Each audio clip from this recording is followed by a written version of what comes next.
ಬಳಪ ಹಿಡಿದ ಭಗವಂತ ಇರುತ್ತಾನೆ ನಮ ಸುತ್ತ ಅವತಾರ ನಾನಾ ರೂಪವೋ ಹಣೆ ಬರಹ ತಿದ್ದಿ ಬರೆಯಲು ಕತ್ತಲೆಯಿಂದ ಬಂತ ನಮ್ಮ ಕೈಯ ಹಿಡಿಯುತ್ತ ಕರೆದೊಯ್ದ ಬೆಳಕು ತೋರಲು ಗದರೋದು ನಮ್ಮ ಬೆಳೆಸಲು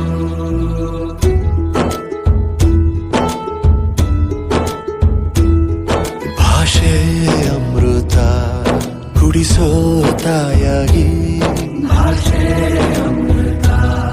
ಕುಡಿಸೋ ತಾಯಾಗಿ ಭವಿಷ್ಯ ಬರೆವಂತ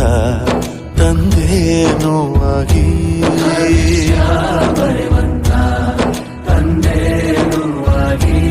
ಚಂದದ ಜೀವನನ ನೀಡಿರೋ